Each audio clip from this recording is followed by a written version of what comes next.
अस्सलाम वालेकुम। मेरा सवाल केसीआर साहब से है। केसीआर साहब, आप बहुत अच्छे सीएम हैं, इसमें कोई शक नहीं है।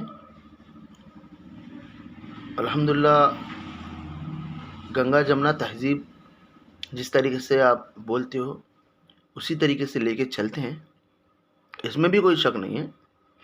मगर एक प्रॉब्लम मुझे आप में लगती है।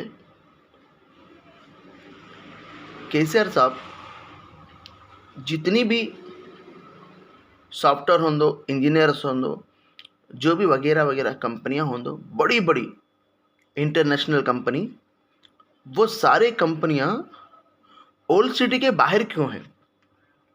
हर कंपनी देख लो आप, हाईटेक सिटी, मादापुर, कोंडापुर, गच्चीबोली, सारी कंपनियां बड़ी बड़ी आपको वहीं पे मिलेगी।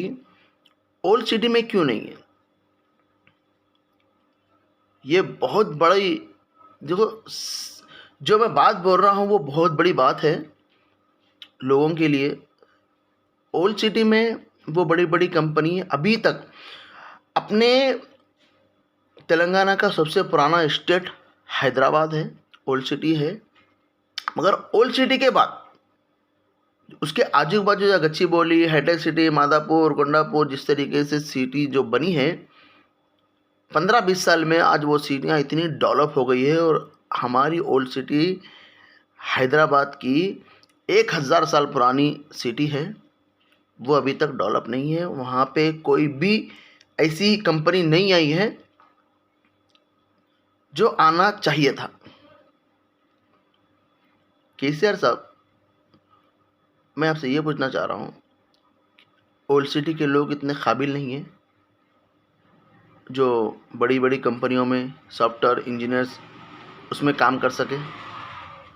या ओल्ड सिटी के लोग उतने समझदार नहीं हैं जो बड़ी बड़ी कंपनी के लायक नहीं है जो उसमें काम कर सकें? या ओल्ड सिटी के लोग पढ़े लिखे नहीं हैं जो उस कंपनी में काम कर सकें? ओल्ड सिटी के अंदर क्यों नहीं आ रही कंपनी? ये बहुत सोचने वाली बात है कि सारी कंपनियां न्यू सिटी में और सारा डेवलप न्यू सिटी में, तो ओल्ड सिटी में ऐसा क्यों हो रहा है? ये बहुत सोचने वाली बात है। आप रात में 7 बजे के बाद आप हाईटेक सिटी, मादापुर, गच्चीबोली, वहाँ पर जाके आप देखो, ऐसा लगेगा आपको जैसा कि हम दुबई में आ गए हैं, लंदन में आ गए हैं, जर्मन में आ गए हैं। और वहाँ से हम सीधा पलट के ओल्ड सिटी आ जाएंगे तो दिमाग ख़राब हो जाता है, यार हम कहाँ से कहाँ आ गए। तो मेरा ये केसीआर साहब बहुत अच्छे हैं, उसमें कोई दो राय नहीं है, 100%। मगर मेरा मुताला ये है कि सब बड़ी बड़ी कंपनियां न्यू सिटी में है, ओल्ड सिटी में क्यों नहीं है? क्यों यहाँ के बच्चे पढ़ लिख के सिर्फ खाली बैठे, पढ़ लिख के कुछ काम नहीं करेंगे?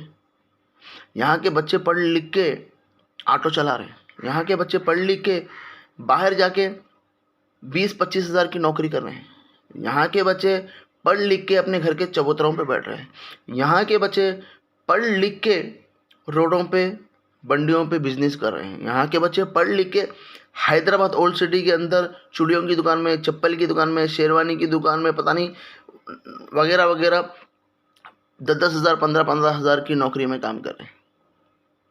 तो उनकी जो पढ़ाई है यहीं तक है, उनका जो फ्यूचर है यहीं तक है, उनके जो सपने हैं यहीं तक है। मतलब उनका कोई वजूद नहीं है।